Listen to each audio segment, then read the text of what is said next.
بسم اللہ والصلاة والسلام علی رسول اللہ وآلہ وعلی السلام علیکم ورحمۃ اللہ وبرکاتہ۔ اللہم صلی علی محمد وآل محمد وبارک وسلم وصلی علیہ۔ کچھ عرصہ پہلے میں نے ایک موضوع پر گفتگو کی تھی کہ صدیق اکبر اور فاروق اعظم یہ حضرت علی کے القابات میں سے ہیں، اور ہم نے آج تک اپنے مسلک کے اندر یہ نہیں سنا کہ جب مولا علی کا نام لیا جاتا ہو اور ساتھ میں یہ کہا جائے الصدیق الاکبر امام علی حضرت علی، فاروق اعظم حضرت علی، اس طرح ہم نے نہیں سنا۔ میں نے اس ویڈیو میں یہ گفتگو کی تھی کہ یہ القابات الصدیق الاکبر، الفاروق الاعظم، یہ حضرت علی رضی اللہ تعالی عنہ علیہ السلام کے ہیں۔ اور اس میں نے یہ بات بھی کہی تھی کہ حضرت ابوبکر رضی اللہ تعالی عنہ، جن کا نام عبداللہ بن ابی قحافہ عبداللہ ابن عثمان ہے، ان کے لیے ہمارے ہاں الصدیق الاکبر کا لفظ استعمال ہوتا ہے، یہ القاب استعمال کیے جاتے ہیں، لیکن کسی صحیح روایت کے اندر سند کے ساتھ یہ ثابت نہیں ہے۔ اور حضرت عمر رضی اللہ تعالی عنہ کے لیے جو الفاروق الاعظم کا لقب استعمال کیا جاتا ہے، تو کوئی روایت اس کے اوپر موجود نہیں ہے۔ میری اس ویڈیو کو بہت غلط کر کے پیش کیا گیا کہ میں حضرت ابوبکر کو صدیق نہیں کہتا ہوں، اور میں اس سے انکار کرتا ہوں کہ حضرت ابوبکر صدیق ہے، یا حضرت عمر کے فاروق ہونے سے انکار کرتا ہوں۔ مجھے کوئی مسئلہ نہیں ہے، آپ حضرت ابوبکر کو حضرت صدیق کہیں، بلکہ میں نے اس کا انکار کیا ہی نہیں ہے۔ میں نے یہ کہا تھا کہ الصدیق الاکبر اور الفاروق الاعظم کا جو ٹائٹل ہے، صحیح احادیث کے ساتھ، احادیث کے اندر جو مروی ہے، تو وہ امام علی کے لیے ہے۔ آپ باقی کو صدیق کہہ سکتے ہیں، آپ کہیں لوگوں کو صدیق، آپ کی مرضی، جسے بھی آپ چاہیں صدیق کہیں، مجھے کوئی مسئلہ نہیں ہے اس سے۔ آپ معاویہ بن ابی سفیان کو صدیق کہیں، ویسے تو یزید کو آپ امیر المومنین کہتے ہیں، مانتے ہیں، خلیفہ برحق مانتے ہیں، تو آپ اسے بھی کہہ دیں، مجھے تو اس سے کوئی اعتراض نہیں ہے۔ لیکن بات کیا ہے، جو میرا مدعا تھا اسے میں واضح لفظوں میں آپ کے سامنے پیش کروں، اور میرے اہل سنت نوجوان وہ اس کو سمجھتے ہیں کہ الصدیق الاکبر کا جو ٹائٹل ہے یا فاروق کا جو لقب ہے، یہ احادیث کے اندر خواہ و ضعیف حدیثیں ہوں، لیکن احادیث کے اندر امام علی کے لیے استعمال ہے۔ اس کے علاوہ رسول اللہ نے کسی کو بھی الصدیق الاکبر اور الفاروق کا ٹائٹل نہیں دیا۔ یہ میرا مدعا تھا، جو میں آج دوبارہ آپ کے سامنے واضح لفظوں کے اندر پیش کر رہا ہوں، تاکہ کسی کو ابہام نہ رہے۔ ہمارے یہاں غلط بیانی کی جاتی ہے کہ جناب میں ابوبکر کو صدیق نہیں مانتا رضی اللہ عنہ، حضرت عمر کو فاروق نہیں مانتا۔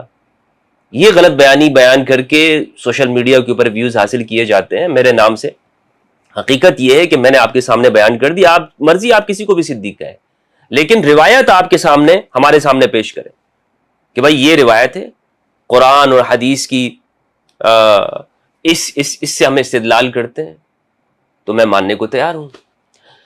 حال ہی میں اس ویڈیو کے اندر میں نے حوالہ جات پیش کیے تھے اہل سنت والجماعت کی اصح کتابوں سے امام علی کے صدیق اکبر ہونے کے اوپر اور الفاروق ہونے کے اوپر۔ میں چند چیزیں آپ کے سامنے دوبارہ دہرا لیتا ہوں، اگر تفصیل آپ نے دیکھنی ہو تو میری اس ویڈیو کے اندر دیکھ سکتے ہیں، جس کا ٹائٹل آپ کو اسکرین کے اوپر نظر آ رہا ہے۔ چند حوالہ جات میں آپ کے سامنے رکھتا ہوں۔ پہلی بات یہ ہے کہ یہ روایت اس طرح سے ہے، حدثنا عبداللہ ابن نمیر عن العلاء ابن صالح عن المنہال عن عباد ابن عبداللہ قال سمعت علیا۔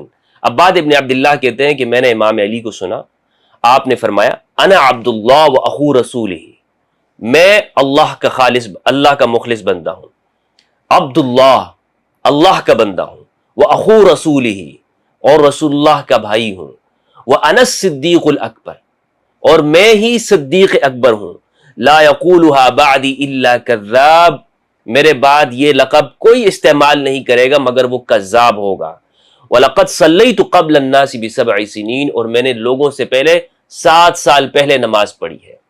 ابن ماجہ نے اس کو روایت کیا، حدیث کا نمبر 120 ہے، مستدرک الحاکم کے اندر یہ روایت مروی ہے، اسی طرح مصنف ابن ابی شیبہ کے اندر یہ روایت ہے، نسائی نے اس کو خصائص کے اندر روایت کیا ہے، ابن ابی عاصم نے سنہ کے اندر، احمد بن حنبل رحمہ اللہ نے اسے فضائل صحابہ کے اندر روایت کیا ہے، بخاری نے التاریخ الکبیر میں معاذہ العدویہ سے روایت کیا ہے، وہ کہتی ہیں سمعت علیًا انا الصدیق الاکبر، معاذہ العدویہ کہتی ہیں کہ میں نے امام علی کو سنا، وہ فرماتے ہیں انا الصدیق الاکبر، میں ہی صدیق اکبر ہوں۔ اسی طرح التاریخ الکبیر لابن ابی خیثمہ روایت نمبر 88، اس میں یہ روایت ہے، اس میں رسول اللہ صلی اللہ علیہ وآلہ وسلم کے جو غلام ہیں محمد ابن عبداللہ ابن عبید اللہ ابن ابی رافع، یہ رسول اللہ کے غلام تھے، یہ اپنے والد سے، وہ اپنے دادا سے، وہ ابو ذر رضی اللہ عنہ سے روایت کرتے ہیں، وہ کہتے ہیں کہ میں نے رسول اللہ صلی اللہ علیہ وآلہ وسلم کو سنا، آپ نے امام علی کو فرمایا انت اول من آمن بی، اے علی آپ وہ پہلے شخص ہیں جس نے مجھ پر ایمان لایا، وصدقنی اور میری تصدیق کی، وانت الصدیق الاکبر اور آپ ہی صدیق اکبر ہے۔ یعنی واحد امام علی ہیں کہ جن کو سامنے رسول اللہ نے فرمایا کہ آپ صدیق اکبر ہیں۔ اس طرح کی روایت کسی اور کے لیے نہیں ملتی، یہی میرا مدعا ہے۔ الاحاد والمثانی لابن ابی عاصم میں حدیث کا نمبر ہے 186، یہ روایت میں آپ کے سامنے پیش کرتا ہوں۔ معاذہ العدویہ کی روایت ہے، وہ کہتی ہیں کہ میں نے علی رضی اللہ تعالیٰ عنہ کو سنا، آپ نے منبر پر یہ ارشاد فرمایا انا الصدیق الاکبر آمنت قبل ان یؤمن ابو بکر، میں ہی صدیق اکبر ہوں اور میں نے ایمان قبول کیا، ایمان کا اعلان کیا اس سے پہلے کہ حضرت ابو بکر ایمان لائے، واسلمت قبل ان یسلم، اور میں نے ہی اسلام قبول کیا اس سے پہلے کہ حضرت ابو بکر نے اسلام لایا۔ یعنی یہاں پر آپ خود غور کریں کہ حضرت ابو بکر کے ساتھ امام علی علیہ السلام وہ موازنہ کر رہے ہیں۔ آپ کہتے ہیں کہ جناب ہم موازنہ نہ کریں، خود امام علی علیہ السلام نے موازنہ کیا ہے۔ تو بہرحال اسی طرح میں نے الفاروق کے لقب کے اوپر بھی گفتگو کی تھی، اور میں نے یہ بتایا تھا کہ مدینہ کے اندر جو اہل کتاب ہیں انہوں نے یہ لقب حضرت عمر رضی اللہ تعالیٰ عنہ کو الفاروق کا دیا تھا، اور اس پر میں نے حوالہ آپ کے سامنے پیش کیا تھا۔ اس کا جواب کافی عرصے بعد جناب مفتی طارق مسعود صاحب نے دیا ہے، اور میں ان کا شکر گزار ہوں کہ انہوں نے بہت بڑا اعتراف کیا ہے۔ وہ یہ اس ویڈیو کے اندر کہتے ہیں، بلکہ یہ ویڈیو میں آپ کے سامنے پیش کرتا ہوں، اس کو ویڈیو کو میں چلاتا ہوں، پھر ہم اس کے اوپر گفتگو کرتے ہیں۔ مفتی صاحب ہم سوشل میڈیا پہ جیسے ہم سنتے ہیں ایک مفتی فضل ہمدرد کے نام سے، جو آج کل ایک وائرل ہو رہے، تو وہ یہ بات کہہ رہے کہ کہیں بھی صریح اور صحیح حدیث سے یہ ثابت نہیں ہے کہ ابو بکر صدیق ہی صدیق اکبر ہے، تو اس بات کی آپ تھوڑی سی وضاحت فرما لیں۔ دنیا میں اس سے بڑا بے وقوف کوئی نہیں ہے جو ہر دعوے پر حدیث کا مطالبہ کرے۔ دیکھیں یہ بات کہہ رہے ہیں کہ دنیا میں اس سے بڑا کوئی بیوقوف نہیں کہ جو ہر بات پر حدیث کا مطالبہ کرے۔ کیوں نہیں مطالبہ کرنا چاہیے؟ جب آپ یہ بات کرتے ہیں کہ ہم ہر بات کو قرآن و سنت سے پیش کرتے ہیں، تو آپ کا کام ہے کہ قرآن و سنت سے پیش کریں۔ آپ چونکہ قرآن و سنت پر اس طرح عبور نہیں رکھتے ہیں کہ آپ قرآن و سنت سے دلائل دے سکیں، آپ مجھ سے پوچھیں۔ اگر میں نے امام علی علیہ السلام کے لیے صدیق الاکبر کا لقب استعمال کیا ہے تو میں امام علی کے لیے حدیث سے ثابت کروں گا۔ اگر آپ یہ ٹائٹل حضرت ابوبکر کے لیے استعمال کرتے ہیں اور اس پر آپ نے مساجد کے نام رکھے ہوئے ہیں، چوک چوراہوں کے نام رکھتے ہیں، چورنگیوں کے نام رکھتے ہیں، آپ اس کے اوپر لگا دیتے ہیں فلاں چوک صدیق اکبر، تو پھر آپ سے مطالبہ کیا جائے گا کہ آپ نے جب اتنی شدت اختیار کی ہوئی ہے تو آپ اس پہ قرآن و سنت سے دلیل دیں۔ اور یہ تو بات نہیں ہو سکتی نا کہ آپ یہ کہیں کہ نہیں بیوقوف شخص ہے وہ جو ہم سے مطالبہ کرے قرآن و حدیث کا۔ آپ عالم ہیں، ورنہ آپ کی ضرورت کیا ہے؟ ورنہ تو آپ میں اور عام آدمی کے اندر فرق کیا رہ جائے گا؟ اجازت دے دیں پھر عام لوگوں کو استدلال کرنے کا قرآن و حدیث سے۔ آپ تو ان کو منع کرتے ہیں کہ قرآن بھی ترجمے کے ساتھ نہ پڑھو ورنہ گمراہ ہو جاؤ گے، اور دوسری جانب آپ پھر حدیث کا حوالہ ہی نہیں دیتے ہیں۔ آگے سنیے گا۔ کسی صحیح حدیث سے ثابت ہے کہ میرا نام طارق مسعود ہے؟ پاگلوں والے اسٹائل ہے۔ اچھا جناب، آپ سے کس نے یہ کہا ہے کہ آپ اپنا نام ثابت کریں؟ ہم تو یہ کہہ رہے ہیں کہ یہ ٹائٹل جو آپ استعمال کرتے ہیں اس کے اوپر آپ حدیث پیش کریں۔ آپ تو قرآنی شخصیات نہیں ہے نا، آپ کا نام تو قرآن و حدیث میں تلاش کرنے کی ضرورت ہی نہیں ہے، آپ کا نام تو کسی لطیفوں کی کتاب کے اندر تلاش کیا جا سکتا ہے، ہو سکتا ہے وہاں پہ مل جائے، مفتی طارق مسعود کے لطیفوں کی کتاب میں۔ قرآن و حدیث کے ساتھ آپ کا کام کیا ہے، یا ہم اس میں آپ کا نام ڈھونڈیں اور تلاش کریں؟ آپ جب یہ کہتے ہیں کہ صحابہ قرآنی شخصیات ہیں، آپ نے جو القابات انہیں دے رکھے ہیں، اور یہ خود آپ نے کہا ہے کہ یہ امت نے لقب دیا ہے، آپ نے دیے ہوئے ہیں، تو جب آپ نے دیے ہوئے ہیں تو آپ کا کام یہ ہے کہ آپ پھر حدیث سے ثابت کریں۔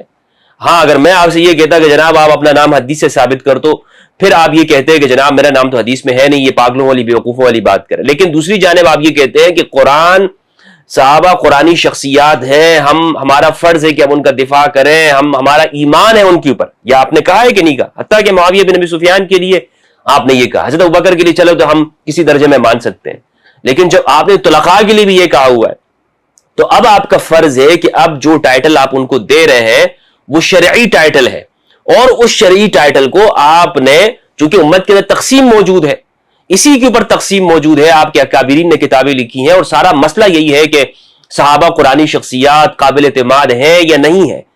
تو آپ کا اختلاف یہی ہے, لہٰذا اب آپ کا کام, اس سے آپ بچ نہیں سکتے. میں آپ کو بھاگنے نہیں دوں گا کہ آپ جس طرح یزید کے معاملے میں آپ نے 1 منٹ کا کلپ ریکارڈ کر کے آپ بھاگ گیا, فرار ہونے کی آپ نے کوشش کی. یہاں پر چونکہ اب آپ نہیں, مجھے آپ انجینئر سمجھے, کیا جناب میرا کوئی مدرسوں کے ساتھ تعلق نہیں رہا ہے, میں نے بھی وہی کتابیں پڑھی ہیں جناب علی کہ جو آپ مدرسے کے اندر پڑھائی جاتی ہیں, مجھے اچھی طرح سے معلوم ہے کہ آپ کیا کھیل کھیلنا چاہتے ہیں. لہٰذا یہاں پر آپ نے جو اعتراف کیا, میرے لیے تو خوشی کی بات یہ ہے کہ آپ نے ایک اعتراف کر دیا کہ یہ ٹائٹل قرآن و حدیث کا ہے ہی نہیں. یہ کس کا ٹائٹل ہے یہ سنیے گا جناب, یہ کیا کہہ رہے ہیں. صدیق اکبر کا لقب امت نے آپ کو دیا ہے. کس نے دیا ہے؟ امت نے. جیسے عمر بن خطاب کو امیر المومنین کا لقب کس نے دیا؟ امت نے. اور حدیث میں آتا ہے امت گمراہی پہ جمع نہیں ہو سکتی. دو باتیں کی انہوں نے. ایک تو یہ اعتراف کیا, تاریخ کا سب سے بڑا اعتراف ہے آج تک کی سنیت اور دیوبندیت کے اندر. میں سنیت کا لفظ ان کے لیے استعمال کر رہا ہوں کہ یہ جس کو سنیت کہتے ہیں, یہ حقیقی سنیت نہیں. حقیقی سنیت تو وہی ہے کہ جو امام علی علیہ السلام کے لیے حدیث آئی ہیں. طارق مسعود صاحب, چلے مان لیتا ہوں میں کہ امت نے یہ ٹائٹل دیا ہے, تو جو حدیث, ایک حدیث تو پیش کر دو نا بھائی. اور جہاں پر حدیث ہے امام علی علیہ السلام کے لیے, اپنی زبان سے ایک مرتبہ آپ کہہ کے دیکھیں الصدیق الاکبر امام علی, کیوں نہیں کہتے آپ؟ وہاں پر تو احادیث اور روایات بھی موجود ہیں. امت کی بات آپ کے لیے قبول ہے اور رسول کی بات آپ کو قبول نہیں ہے کہ رسول اللہ نے امام علی علیہ السلام کے لیے کہا کہ انت الصدیق الاکبر, اور امام علی کہتے تھے انا الصدیق الاکبر. آپ کہہ سکتے ہیں کہ یہ روایت ضعیف ہے یا کسی درجے کی روایت ہے, فلاں راوی پر جرح ہے, متروک راوی ہے, محدثین نے گفتگو کی ہے, مجھے اس سے انکار نہیں ہے, لیکن کہنے کا مقصد یہ کہ حدیث تو ہے نا بھائی. تم اس طرح کی ضعیف روایت دکھا دو مجھے کہ رسول اللہ نے فرمایا ہو کہ فلاں صدیق اکبر ہے. جب نہیں ہے تو پھر آپ امام علی کو صدیق اکبر کیوں نہیں کہتے؟ دکھائیے مجھے کسی سنی عالم کو کہ جب وہ یہ لفظ استعمال کرتا ہو امام علی علیہ السلام کے لیے تو کہتا ہو الصدیق الاکبر الفاروق الاعظم علی رضی اللہ تعالیٰ عنہ. کیوں نہیں کہتے آپ؟ اس لیے کہ آپ کے اندر چور ہے, چور کی داڑھی میں تنکا ہے. لیکن انشاءاللہ اس وقت آپ بھاگ نہیں سکتے, اس سے فرار نہیں ہونے دوں گا آپ کو, تشریف لے جانے نہیں دوں گا آپ کو. دوسری بات آپ نے یہ کی کہ امت کبھی گمراہی پہ جمع نہیں ہوگی. پوری امت کو تو آپ نے گمراہی کے اوپر جمع کر رکھا ہے. آدھی امت جو شیعہ ہے وہ تو آپ کے نزدیک گمراہ ہے, معتزلہ, بازیہ, مرجیہ اور فلاں فلاں فلاں جتنی بھی امت, بریلوی, بدعتی, گستاخ وغیرہ وغیرہ, صرف آپ ہی کا فرقہ وہی حق کے اوپر ہے. اور یہ جو روایت آپ نے پیش کی نا, لا تجتمع امتی علی ضلالہ, میری امت گمراہی کے اوپر جمع نہیں ہوگی. اس ضلالت کی جو ضلالت گمراہی کا جو لفظ ہے مختلف تشریحات اور تعبیرات ہے. اول تو یہ حدیث ضعیف ہے, ضعیف درجے کی روایت ہے, خبر واحد ہے. لیکن اگر اس کو ہم صحیح بھی مان لیں تو جماعت سے مراد کیا ہے؟ جماعت امام علی علیہ السلام کی جماعت. جبکہ اس کے برخلاف جو جماعت ہے باغی گروہ, آپ اسے بھی امت کے اندر مانتے ہیں کہ وہ بھی گمراہی کے اوپر جمع نہیں ہے, یا آپ چھپنے کی کوشش کرتے ہیں؟ جماعت کا حقیقی معنی کیا ہے؟ جماعت کا حقیقی معنی یہ ہے کہ اولن تو وہ جماعت کہ جو رسول اللہ صلی اللہ علیہ وآلہ وسلم کے بعد اس امت کے اندر اس نے ظلم نہیں کیا, امام علی علیہ السلام کی جماعت. آپ یہ مانتے ہیں کہ نہیں مانتے؟ میرے نزدیک تو اہل البیت کی جماعت ہے. لیکن اگر آپ صحابہ کی جماعت بھی مانتے تو رسول اللہ کے زمانے تک ہی. پھر یہاں پہ ضلالت کا جو لفظ ہے محدثین نے اس کی تشریح کی, وہ کہتے ہیں کہ کفر پر جمع نہیں ہوگی. باقی اختلاف اس امت کے اندر ہو سکتا ہے, خود صحابہ کے درمیان میں اختلاف ہوا ہے, فقہاء نے اختلاف کیا ہے, تابعین نے اختلاف کیا ہے, لوگوں نے آپس میں اختلاف کیا ہوا ہے. تو اس کو آپ یہاں پر فٹ نہیں کر سکتے کہ جناب امت نے دیا ہے, امت کل کو کسی بھی ملک کے اندر سود کے اوپر اجماع ہو جائے تو کیا آپ کہیں گے کہ جناب یہ تو امت جمع ہو گئی ہے لہٰذا یہ امت نے ٹھیک فیصلہ کیا ہے؟ امت سیکولرزم کے اوپر جمع ہو جائے تو آپ کہیں گے کہ جناب یہ امت بالکل صحیح کر رہی ہے. تو آپ وہاں پر کیا کہیں گے کہ جناب ہاں اگر باطل کے اوپر جمع ہوئی ہے تو یہ اجماع معتبر نہیں ہے, یہی کہیں گے نا. تو اگر امت نے ایک صحیح ٹائٹل جو صحیح جگہ پہ رسول اللہ نے استعمال کیا تھا اسے چھوڑ دیا, تو آپ کا فرض کیا تھا؟ آپ کا فرض یہ تھا کہ آپ امت کو سکھاتے, سمجھاتے کہ جناب والی پیاری امت امت مرحومہ رسول اللہ نے یہ ٹائٹل علی کو دیا ہے. ہم جو کسی اور کے لیے استعمال کرتے ہیں یہ درست نہیں ہے. آپ کا فرض یہ تھا لیکن آپ نے یہ طریقہ اختیار نہیں کیا. آپ نے کہا کہ ٹھیک ہے امت نے غلط استعمال کیا تو ہم بھی چلتے رہے اور پھرتے رہے. تو لہٰذا معلوم یہ ہوا کہ آپ نے جو جوابات دیے ہیں آپ نے خود لوگوں کے سامنے اس بات کی حقیقت واضح کر دی ہے کہ ہر بات قرآن و حدیث سے ثابت ہے ہی نہیں آپ کی. جبکہ میں نے جو ٹائٹل الصدیق الاکبر امام علی کے لیے جو استعمال کیا اسے میں نے حدیث سے ثابت کیا ہے. اگر آپ کے پاس دلیل تو اسی طرح ثابت کر کے دکھائے, ورنہ کہانیاں نہ پھیرے. ورنہ میرا نام لے کر ممبر کے اوپر لوگوں کے سامنے یہ کہانیاں نہ پھیرے کہ جناب یہ تو پاگل اور بیوقوف بندہ یہ بات کرے گا کہ ہر بات حدیث سے ثابت کرو. میں نے آپ کا نام ثابت کرنے کا کہا ہے, یا جو آپ ٹائٹل جو شرعی ٹائٹل آپ استعمال کرتے ہیں رسول اللہ نے جو ٹائٹل دیا اس کو آپ نے چھوڑ دیا, امت نے بلا دیا, اور جو امام علی کا حق تھا آپ نے کہیں اور اس کو استعمال کر دیا.